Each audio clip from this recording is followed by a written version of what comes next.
Wonderful.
And when it came up with there, I'll have another go.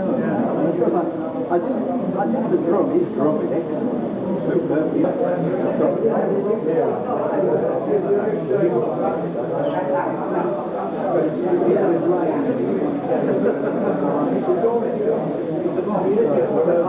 put it on the other log.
Diagrams. He's paying for it, it doesn't work. Sorry, Clyde. Stand at the turn country festival was the best ever. The black cloth table covering enhanced the display and many exhibitors commented on the table covering. 35 guild members and friends spent 3 days on the stand. 117,000 public attended over the 3 days. The St John boxes collected £31 plus, and John Petney ran a mixed goods train on the Hornby layout and collected for the Red Cross Roundra appeal just under £100. I think the people were trying to stop the train. Henley Gathering received many guild participants. I enjoyed the day because I was chauffeured. Tony Hamden made a welcome return to building with a 10-foot cargo boat, a model of the one he used to go as first place. He used to serve on. The boat is built as only a very knowledgeable chap could do.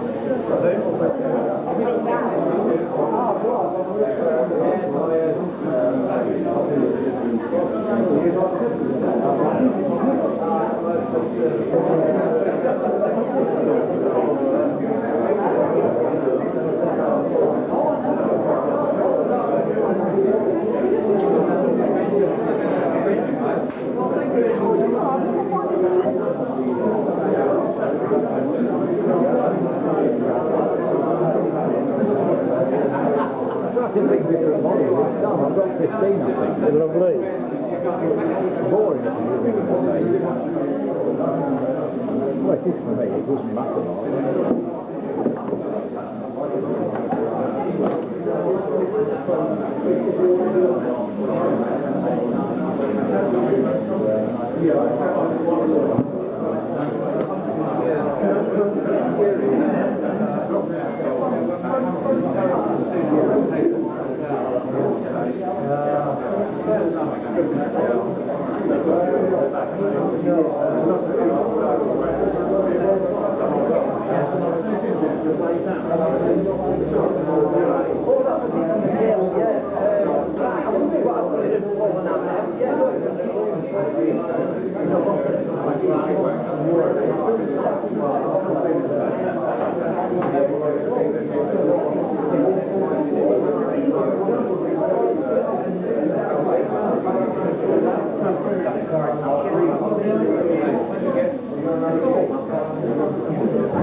Yes,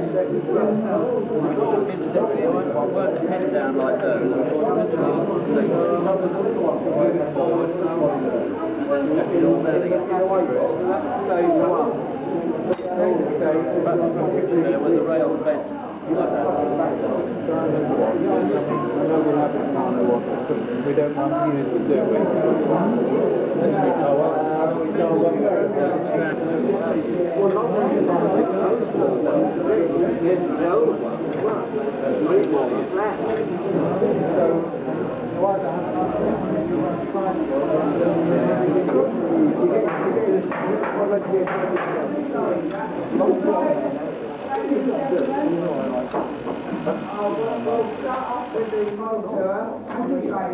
Those of you who remain could say, play yourself, and sort of cut down the last 2 words or whatever you've got down on your speech, that will be most useful.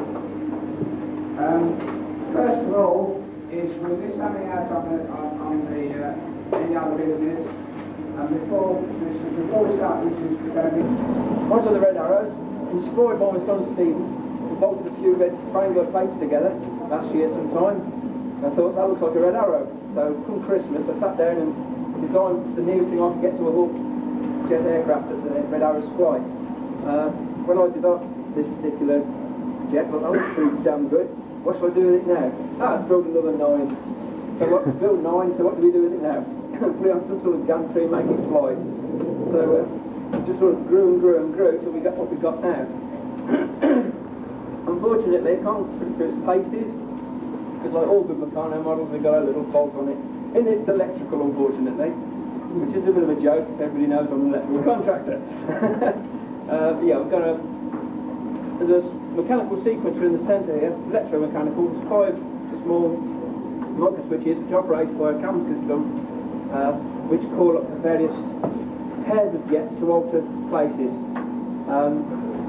It's driven by a small motor, an RS motor, that one is in particular, so I run out of power drives at the time. So this slowly revolves, and when it hits the first cam, at the moment it's in diamond 9 formation. When it hits the first cam, the white section, which I call these two the white section, they move back to until it hits a micro switch down here, which you can't see, which actually stops them then, and it's driven by this power drive under here, which drives a small gearbox and nylon cord that pulls them back on the 2 slides, which are made of electric 2x2 plates with a plastic 2.5 by 1.5 plastic plate sandwiched between, to try and make it smooth running on the metal angle girders, which were quite successful in actual fact. What I didn't want to get was a lot of slop, as you know, this whole lot tilts sideways at one point in the sequence, and if it was all sloppy, the jets start flopping all over the place and crashing into one another. So it comes back, hits this micro switch, it stops it in what they call Apollo formation. As the model progresses, it hits another micro switch again, and it sets the white section again come right back till it hits the micro switch right at the very back here. So unfortunately I can't show you it's in operation. And at the same time, blue section, which is these 2 jets here, they also move back. It's a micro switch down here, which stops them, and by this time they're in what I call flanker formation. All these things carry on working via this sequential programmer here, and it goes through Tornado, Feathered Arrow, and Lancaster. Their sequences. In Lancaster, when the arrows do fly, this particular jet here emits blue smoke to signify a Lancaster returning from a sortie with an engine that's been shot. And when that happens, a micro switch is pressed here, which puts blue light on. Right, as you all know, it all goes round in sort of a 12-foot diameter circle, and during its sequence, there's a motor down here that operates these 2 screwed rods that tilt the whole thing to a degree that will put these jets up in the ceiling. that's another reason we can't run it in full sequence today. The ceiling's too low. Could you just explain the real narrow the same problem? I can share the tilt mechanism, unfortunately. Screw over, thank you, Steve.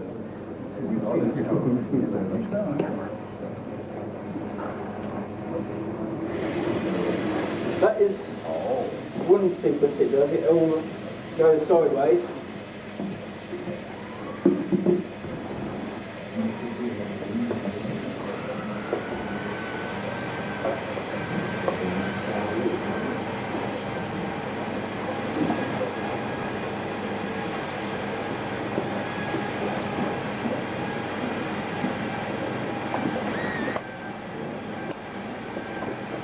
The flashing lights are quite easily constructed by an undulating shaft here that operates a small switching device. When the jets do go into a sequence change, all the nose lights go out. That's just fed through a bank of 10 relays up here. And when they all configure again, the relays all make and on come the nose lights again. So tell everybody it's in its next sequence.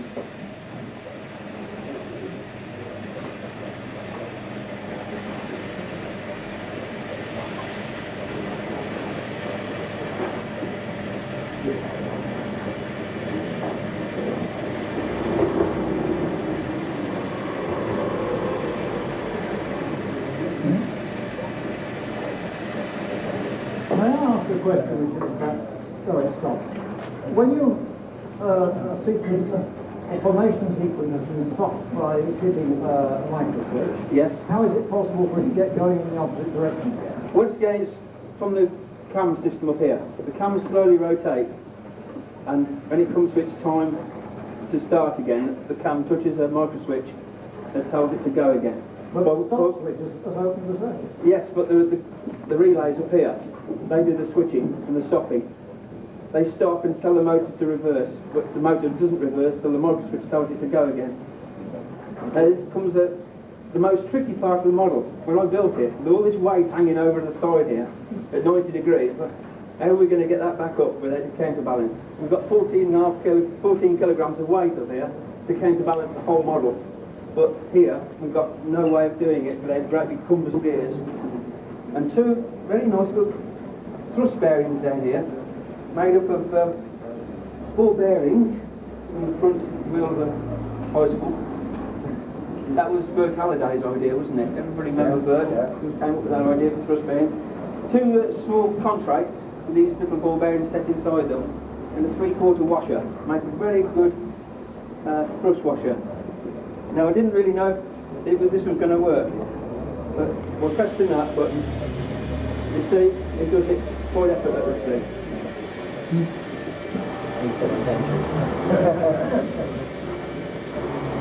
Standard Meccano screwdriver, nothing special about them at all. Run, but not round corners very easy. So that's the my bus contribution here. And then because I've always wanted to have one, I've built the Chowan's traction engine to keep. These will all be taken down. Which is basically the 1986 SMG instructions from Brian Rowe, together with, of course, Bert Love's illustration. It does all the things that the original was supposed to do. I'll just switch it on. Now, see, neutral at the moment. I'll just put the motion on slowly.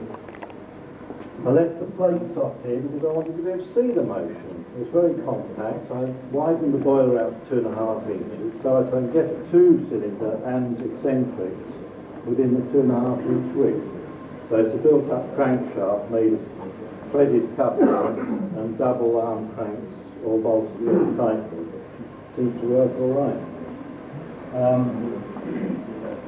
Contains all the features, tilting steering will of course work. So I didn't like the larger gears on most steering. I've got a 15-tooth pinion on here. It doesn't take all day to turn the circle. At the moment I've got it in crane mode, I call it, so that the fastening pin to the winch is taken out. And if I put it into gear, I can't get in there, so it's here we go. Then the hook, as you can see, well, I'll speed it up, will raise and lower, and will do so whichever position it's put in. And I've put it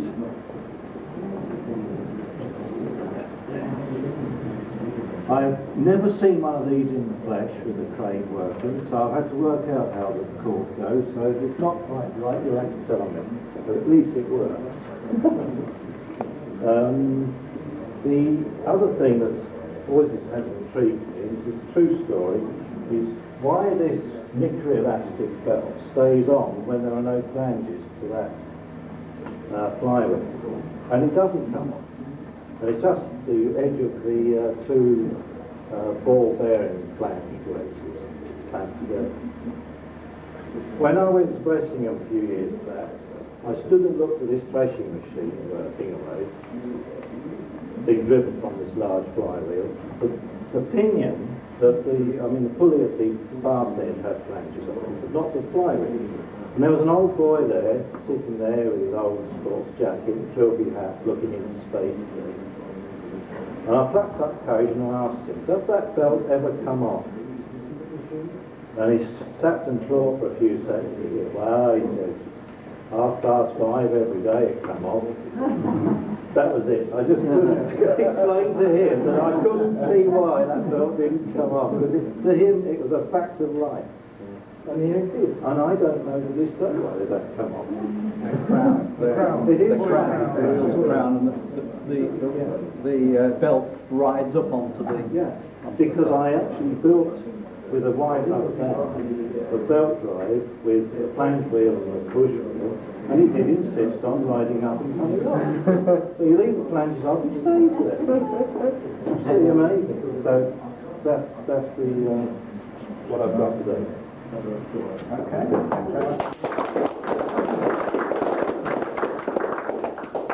And I thought, well, we'll have the same lineup as they have at the fair in Dorset, at Blandford, so I managed 5 of them.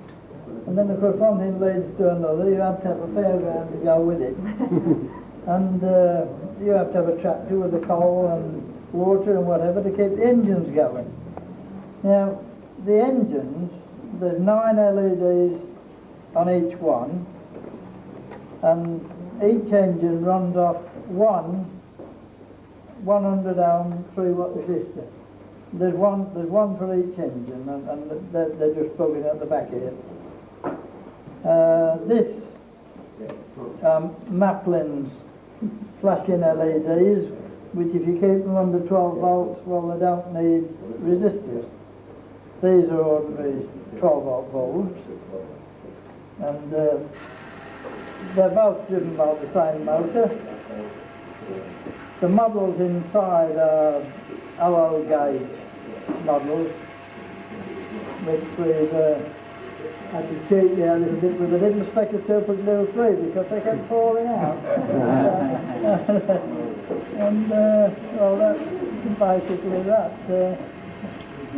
This model, the Tomcat fighter, that's Joyce's model. I don't know where she's at the back. She has built it, and it does run along, actually, you know. I mean, you can even reverse the jets and go backwards.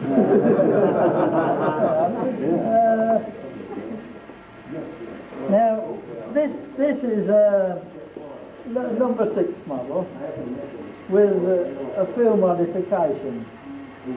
There wasn't no valve gear on the ordinary number 6 model. It's just a couple of straight rods connected down to the crank pins, and that was it. So I put some slippers and guides in, and put some eccentrics in. It's a wee bit noisy, but it does work. And then when I looked at the top, it looked a bit H. Robinson, because in the manual they have string ladders we had rope ladders in the library, but not to get up to the top of the engine. So I decided we'd have a decent ladder, and they got string around here as well, so I thought it would improve a number 6 model. And the children like it because they can just work it, you know, and well, that's basically it. Well done, John. Thank you very much indeed. Mechanisms in it, none which was appropriate to what I was doing, of course. But among the stuff there was there, whole stack of photographs, this hammerhead crane. And I thought, that looks absolutely Meccano. And we'll have a go at it. The original thing is absolutely enormous. That is 240 feet tip to tip on the original thing. It lifts 150 tons on the main hoist. It's 143 feet lifting height. It's utterly staggering size of crane. I mean, this is built to a 36th scale. And you get some idea of the scale. I want to give some idea. That's a Ford Sierra of 1/43rd scale. You can imagine it's a Ford Fiesta, it's about right. I tried to build it using the same mechanism and detail of the rigging as in the original machine.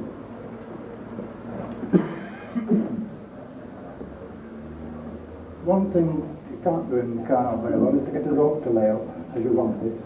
Normally these drums would be grooved, and so there's a little mechanism on here which guides the ropes so that they lay up properly. This drum is 3 1/4 diameter, 10 feet in the real thing, and it's made from 2 boiler drums up and down. So that's another thing. The other thing, I don't know whether it's been there before, is this slowing in here. I don't have a 167, and so this ring is made up of 4.5 and 7.5 inch strips curved, set of 3, double, and another ring the same at the top, and it's absolutely smooth, clear action. The other thing I did on it is that every alternate roll is hinged off a swivel bearing, so that it can ride as it wants. I think it's enough torque and a bit more action. So it's a sloop there.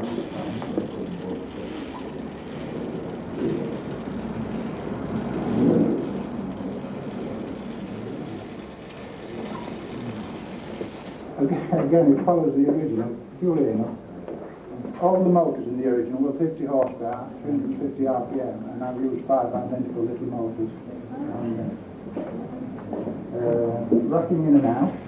If you remember SML4, it's done with sprockets and chain.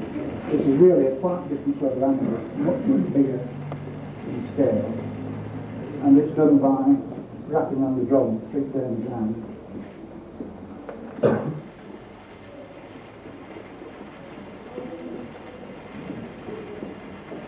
I was a bit nervous about doing this. The 12 falls on the rope here.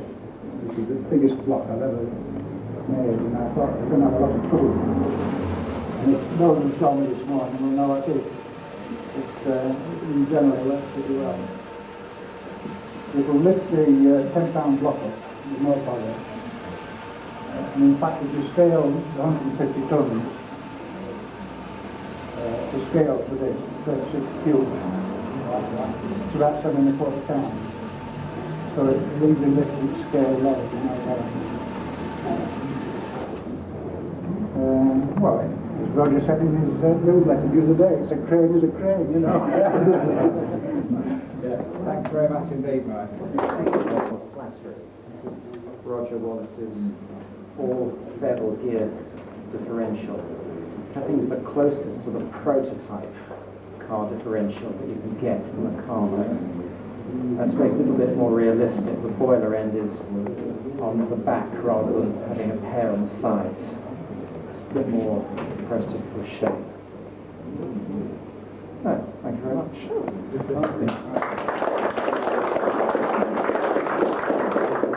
Fine. rescued this and one or two other bits and pieces, and I received a phone call one day and said, Ken, we've got a load of stuff in the garage. Would you like to come along and have a look at it? So I said, yes, please. And I'm not going to say how much I paid for it, but there were several large boxes full of Meccano, including this little one. And when I looked at it closely, I thought it was the very one that was in the combat set. But it isn't. But underneath it, it does say, and it's not my writing, first sample.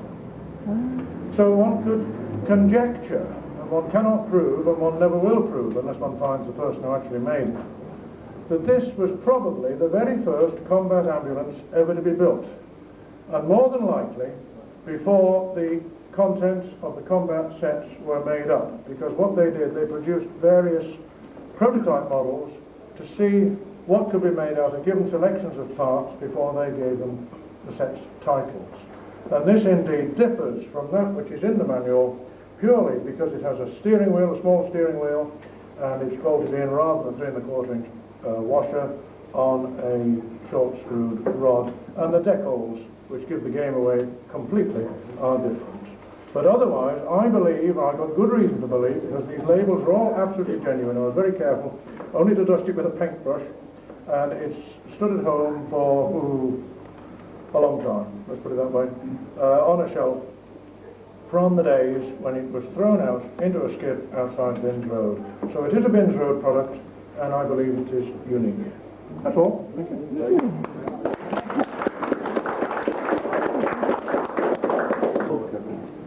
But I only like them with 2 wheels at the front and 1 at the back. So apologies to anyone who's going to rely on Robin, but that's the way I think a 3-wheel car ought to be, not the other way around. Okay? That's my first attempt. Not really, but one magic motor on a full wind. Any guesses how far he would go in feet? How many feet he would go on one wind of the magic motor? 20, 200. 40. Well, you're somewhere between 20 and 200, 56 feet on a smooth floor. All the little 3-wheel toys and the magic motor propelled toys in the manual tend to come with smaller wheels than this. They run on the 1-inch pulley. But by keeping the weight to a minimum, you can up the wheel size and get a bigger gear ratio, so a longer run. That's the best I can do with that, with the magic motor, 56 feet. If anyone can beat that, well, great. Just have to go for 30 hours. Well, that's quite in your league, Mike. So my next attempt was a bit more adventurous. I thought I would go at a Morgan 3-wheeler from the 1930s era. So all I had to go on was a little page torn out of the motor for November the 22nd, 1929. That's a bit of history then. So basically then, it's a 2/7 full size, rather funny scale, but I mean, when your wheels come off the kiddies pram, you haven't got much. Yes, a local boot sale turned up the wheels. Sure was had to buy the pram as well. But nevertheless, that's the way. But I did think when I bought them that the 6-inch discs might fit in with a bit of a struggle, but I was amazed when I got home to find they just went in bang, and that was it. You don't get that sort of look every day, do you? So with the wheels setting the scale, away you go. The Morgan 3-wheel is a rather ingenious bit of work in as much as it's only a very light car, as you know, with quite a powerful engine. There's a 1 litre of engine there, which in the 1930s gave it a 70 mile an hour plus top speed, which was quite, with 500 cc's per pot. A few big thumps and away you went.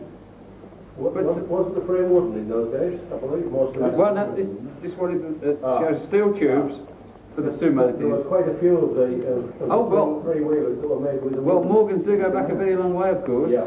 So there were plenty before 1930, but anyway. I wasn't there, I was just making a Right, gotcha.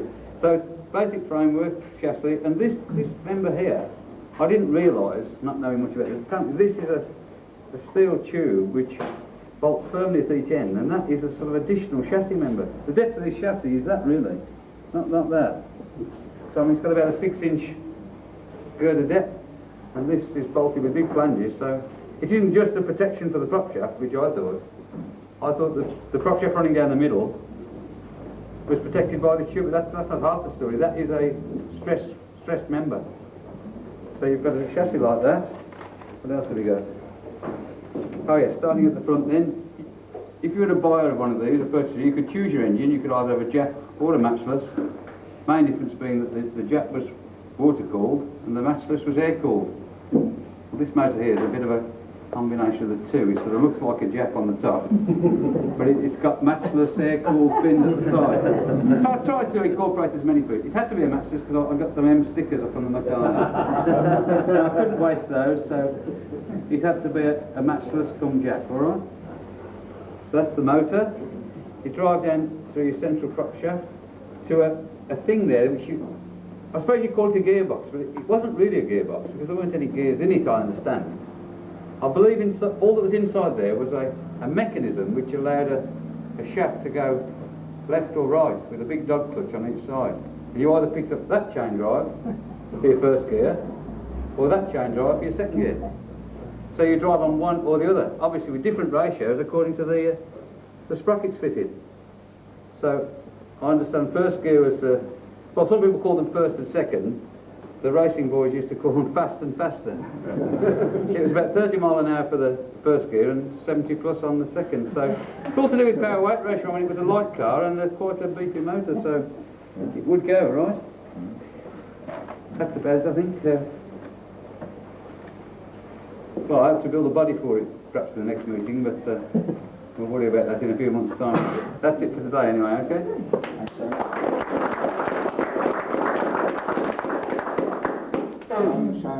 There's more like to prams and just with pushing neighbours around, and also an alternative to the ashtray tyre. I would point out most pram tyres are pretty sharp by the time you buy an old pram. But the woman assured me this one had only been run up and down on the carpet in the house because she took it from the house to the car and they don't wheel prams there anymore, do they? Prams now go in cars apparently.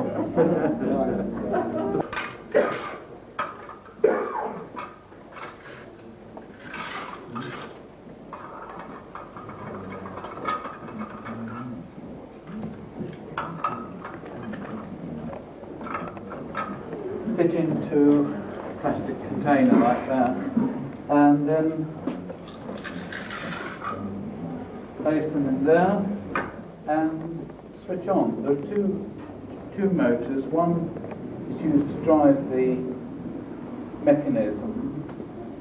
The other one is to vibrate the tray. I'll switch the vibrator on first. And if you want to come and have a look at it in detail afterwards, and it sorts all those small parts. That is one disadvantage, that you can't hear at the same time. And it separates all the Meccano parts capable of fitting through that. It will take all of those and separates them into the five categories, which are flat plates.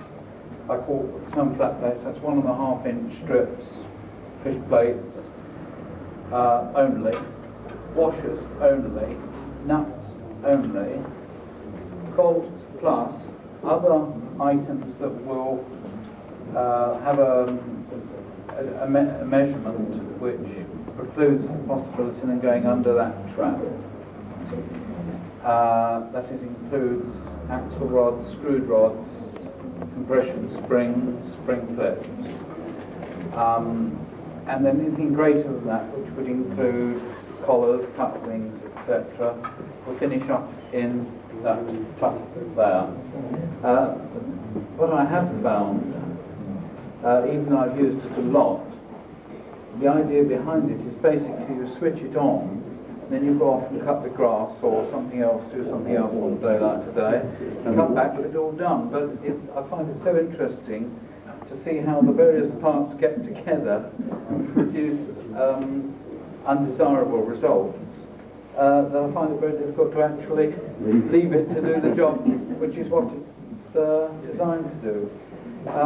In designing it, the first model ran about 2 years ago, and then I found when I wanted to make the tiniest modification, it was a major operation to get to it. So I went, as they say, modular, and I can just quickly demonstrate this. That's the other thing. As you get older, your sight isn't quite so good, so you're having more time to fumble. That unit, for example, now is completely removable,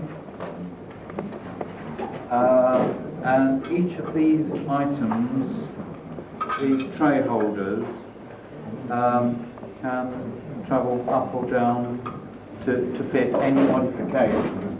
The whole of the appearance of this model is rather like the spectacles that you wear when you're having your sight tested at the opticians. It looks a bit complicated and unnecessary. But the reason for that is in doing an enormous number of experiments, and it is largely practical, in doing that it's necessary to make adjustments, and therefore having them like this, it's much easier to get to various points. Now, if I can remember to disconnect the wiring, which I often forget.